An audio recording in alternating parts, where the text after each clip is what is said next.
When Liza's car started making funny noises every time she put her foot down on the brake pedals, she knew it was time to go into the mechanic. It was a mechanic she'd never been to before, and when the mechanic saw that she was an unaccompanied woman wearing nice clothes and with an expensive car, she transformed in his eyes from a customer to a mark. And so he began to look for everything possibly that could go wrong on the car so that he could drum up more business for himself. Oh, it's time to overhaul that transmission. Those tires, they're looking like they're nearing the end of their useful life. And those wheel bearings, well, they've sustained some damage and they're going to need to be replaced. And now, maybe these things could be improved, but this isn't work that needs to be done now. And while the mechanic was supposed to pursue the interest of his customer, his focus was on his own interest. Now, when we hear this sort of story, we know that the mechanic is shady. When we have an obligation to serve someone, like the mechanic does with his customer, we're dishonest if we're looking out for our own interest instead of the interest of our customer. This doesn't just happen in commercial relationships. It's easy for us to cross that line when we uncritically assume that our interests are what is right and good. We see this in the story of Jesus' triumphal entry into Jerusalem on Palm Sunday.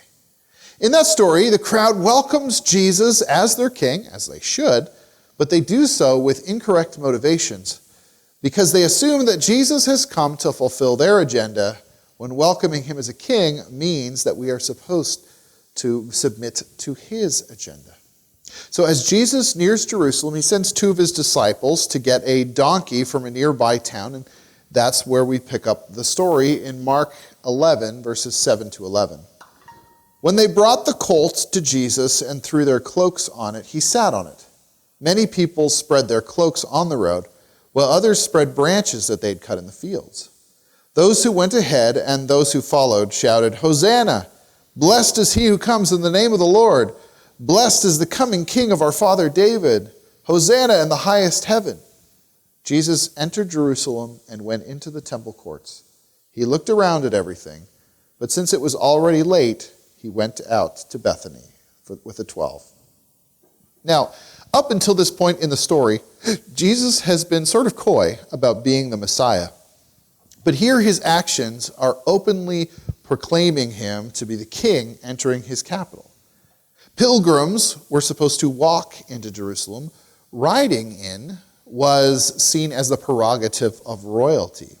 And by riding a donkey, Jesus is reenacting a prophecy about the Messianic king entering Jerusalem, taken from Zechariah chapter 9, verses 9 and 10, which says, "Rejoice greatly, daughter Zion. Shout, daughter Jerusalem. See, your king comes to you, righteous and victorious, lowly and riding on a donkey, colt, the foal of a donkey.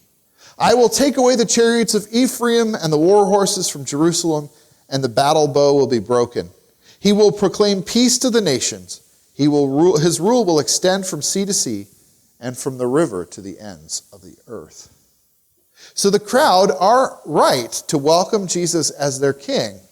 But it's interesting because just 5 days later, another crowd, whom I assume have some overlap with this one, turns on Jesus, calling for his execution. What happened? They welcomed Jesus, assuming that he'd come to inaugurate the kingdom that they want. And when Jesus shows that he's not willing to do that, they turn on him. We can easily do the same. When we acclaim Jesus as our king, not because we want to submit to him, but because we expect him to submit to our will, just as the consequences for God's people were disastrous in Jesus' day, so they can be disastrous for us if we don't learn from their mistake. So to properly welcome Jesus as king means that we welcome his agenda for our world, not our own. Now, the kingdom that many of the Jews wanted necessitated the end of Roman occupation of their homeland. By the time Jesus enters Jerusalem around 30 AD, the Romans have been in charge of the region for over 90 years. Now, as occupiers, the Romans weren't as bad as some of the previous occupiers the Jews had had. Nebuchadnezzar, for example, destroyed Jerusalem and the temple and took the people into exile. And Antiochus IV of Syria had tried to stomp out Judaism entirely. But the Romans lacked sensitivity to the Jewish religious taboos. We see, for example, Pontius Pilate raided the temple treasuries that is funded by the tithes of the people in order to pay for public works projects. But on top of that, the Romans were not Jews. And after centuries of domination by foreign powers, the Jews felt that they couldn't worship God as they ought to with pagan political overlords. The overall sense of crisis, of course, was helped along by the Roman tendency to use savage violence to repress anybody who questioned their rule, and so crucifixion was shockingly common. The Jews felt that they could only be the people that God required them to be if they were free to worship without interference from pagans. And as a consequence, they assumed that God's promised deliverer, the Messiah, would give them the political freedom that they assumed was necessary for proper spiritual faithfulness. They assumed that their agenda and God's agenda lined up. Yet the birth and growth of the church, even under Roman occupation, showed that the political freedom that they thought was necessary wasn't absolutely necessary for God's people to remain faithful to him. God worked in ways that they assumed he wouldn't. And this reminds us that our assumptions might be wrong about what God needs of us, as the Jews were in their own day. Now, of course, while Roman occupation is no longer a worry, we too can assume that we know what God must do. We can see a parallel of the Jews' incorrect assumptions in the response of many Christians to the church's waning cultural influence. The Jews assumed that their domination by others kept them from doing what God wanted them to do, and we can assume that our cultural marginalization must be arrested before we in the church can faithfully carry out our mission to bring God's good news to the world. All of this, of course, is a consequence of the undeniable reality that, culturally speaking, the church has been on the back foot after a decline in its influence in the previous couple of generations. In the 1960s, about 60% of Canadians regularly attended church. Current estimates are that between 11 and 25% of Canadians attend church each week. And it's not just church attendance. Fewer people identify as Christians than they did, even just a generation ago. In the 2001 census, fully 77% of Canadians identified as Christians in some way. No doubt much of that was cultural Christianity. But in the 2021 census, just 20 years later, it had gone from 77% to 53%.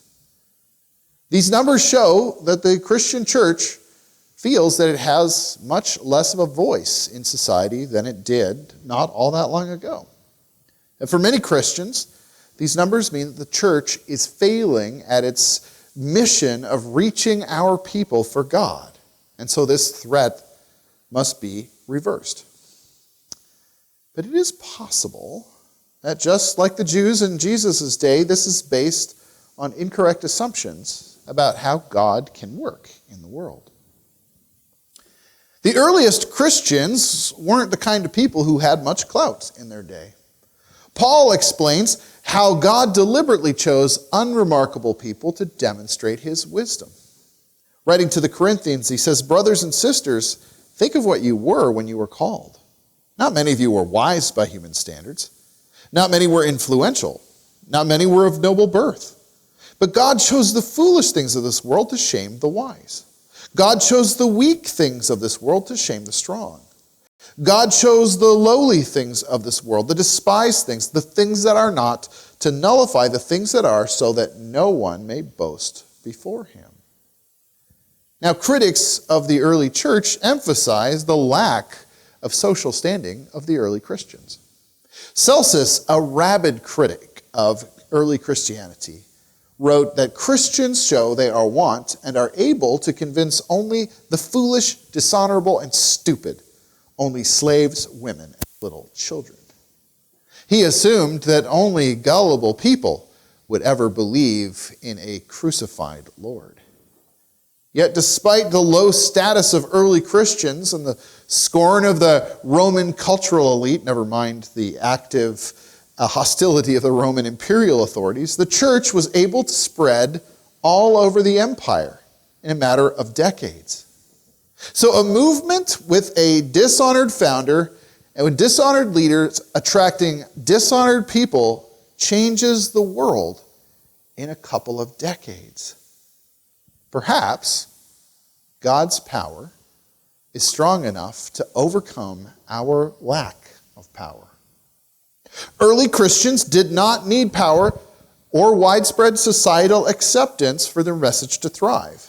In fact, the headwinds of opposition that the church faced in its early days may have actually enhanced things because people saw the church succeeding despite the opposition from the government against it. If God's power could spread the message of God's kingdom through a group of scorned nobodies, then he's free to do the same in our day as well. The church spread because it was faithful, not because it was influential. So our attempts to regain our social acceptance so that we can faithfully carry out our mission are misguided. God may even be actively working to lower the church in the eyes of the world so that when the kingdom news does spread, it's obvious that the credit belongs to him and not to us. So it's possible then that we welcome Jesus as king, assuming that his priority is to enhance our standing in the world. How eager would we be to follow Jesus as king if he tells us outright, by the way, I'm going to make you less popular? Well, Jesus does say that. How might God's kingdom look different than ours? Now, as I said, Jesus may be trying to reduce our social cachet, not working to increase it. And this may seem counterintuitive if we don't keep our eyes on the big picture. We might assume that God's reign means life is easier and more comfortable for faithful Christians. But God's rule is not about our short-term comfort, but about setting right creation in its bondage to sin. And this might mean that God has bigger fish to fry than making us comfortable and happy in the short term. Again, I'll use the example of Jesus' day to illustrate the point in our own day. The Jews of Jesus' day had firsthand experience with the brutality of Roman occupation. I said they weren't that bad earlier, but that's a comparative statement because some of their early occupiers really were terrible. But the Romans would humiliate, torture, and kill anybody who stood in the way of their authority, and they would extract every little bit of revenue that they could from a country of poor people, making it so much more difficult for people who already struggled to get by. So it was only natural for the Jews to see the Romans as the problem that God must address. But they mistook their immediate problem for the greater systemic problem. The Jews' experience with the Romans was just one more chapter in a never-ending story that just kept going around in circles. In the preceding 700 years, they had been oppressed by the Assyrians, the Babylonians, the Persians, the Greeks, the Egyptians, the Syrians, and now by the Romans. If God had merely delivered the people from Rome, the relief would have been short-lived. Empires rise and empires fall. And when an empire falls, it's not going to be long till another will rise to take its place.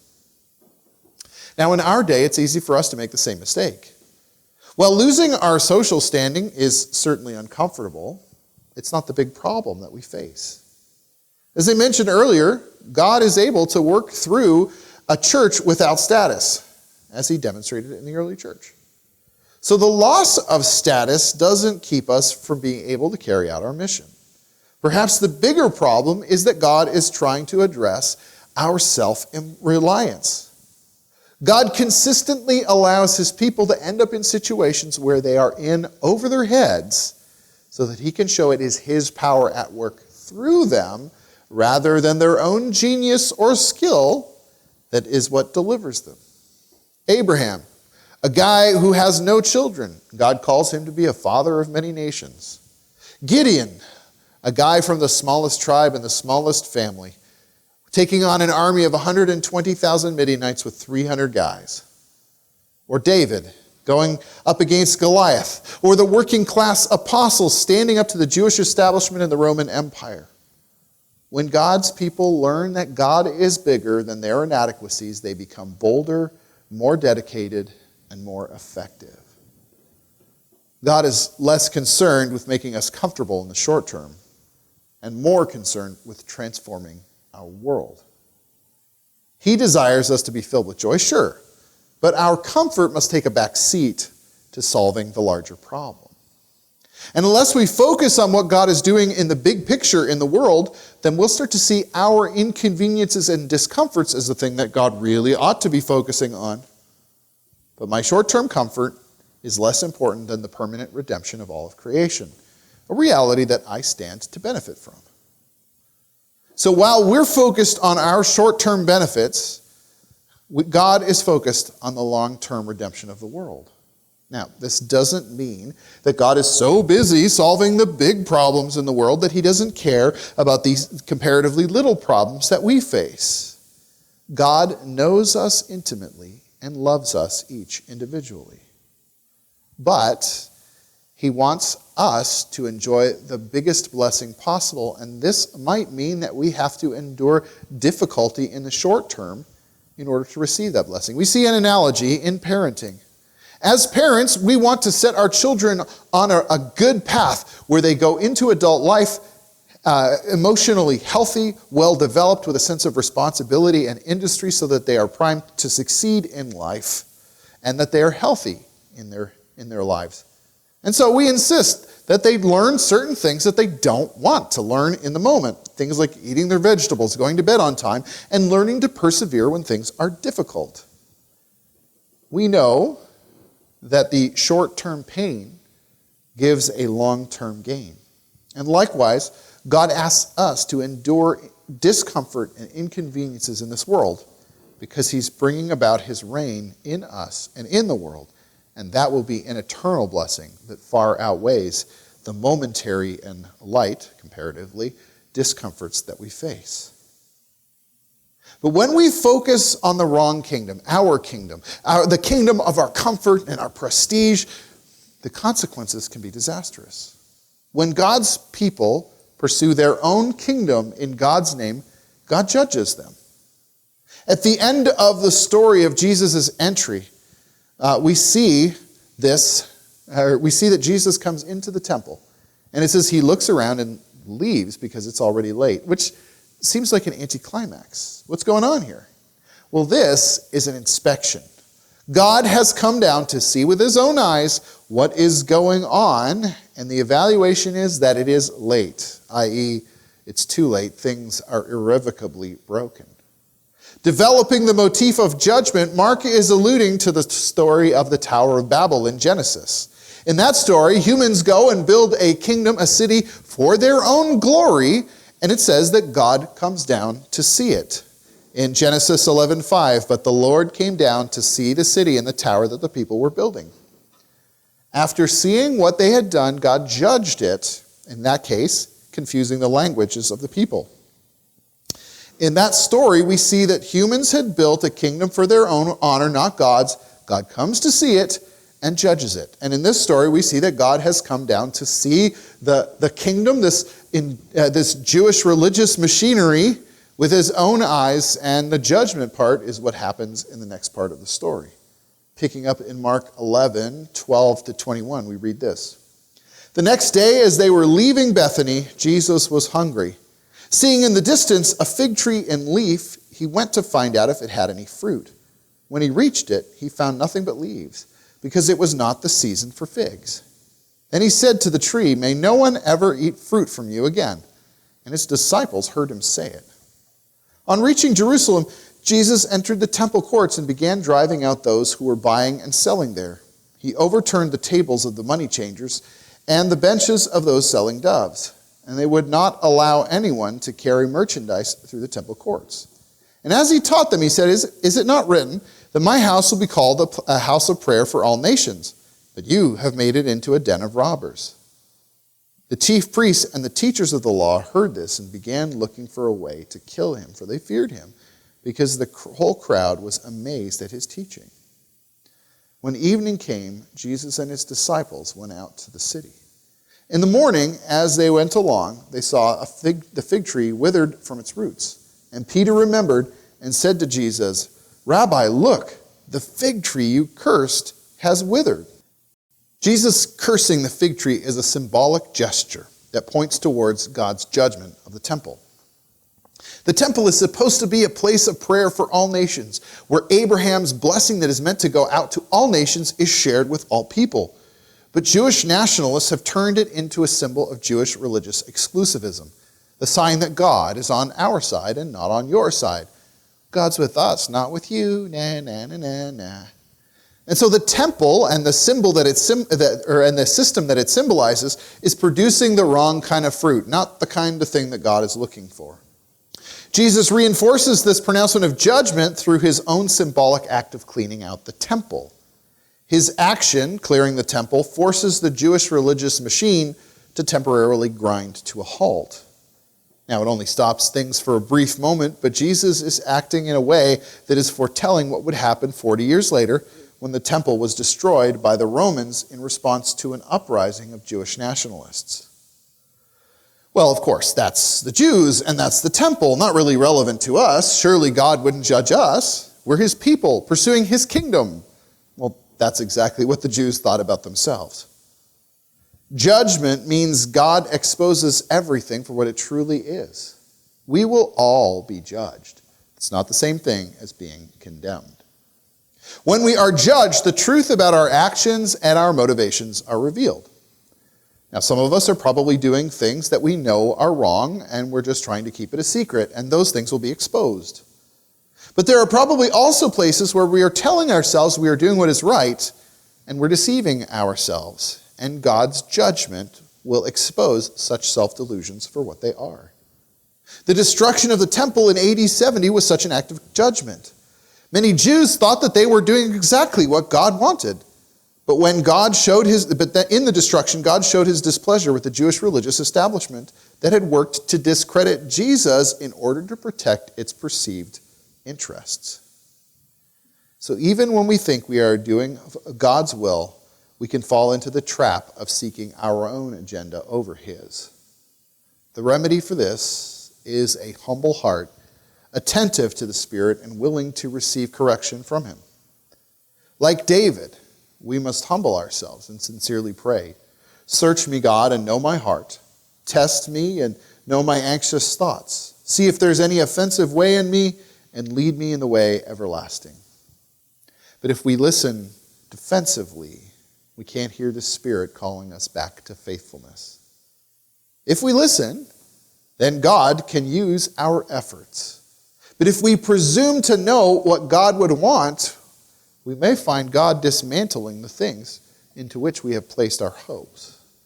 So on this Palm Sunday, the crowd rightly welcomed Jesus as king. Their royal welcome makes their rejection of his agenda all that much more galling. They were so convinced that they were seeking God's kingdom that they refused to listen to God about the kind of kingdom that God wanted. We have their example to warn us. So on this Palm Sunday, let us welcome our King, not to fulfill our hopes, but to bring his reign in us. Let's trust that God's way is the right way, even if it doesn't scratch all of our particular itches. What he's doing is far greater than we can hope for or imagine, if only we will submit to his will.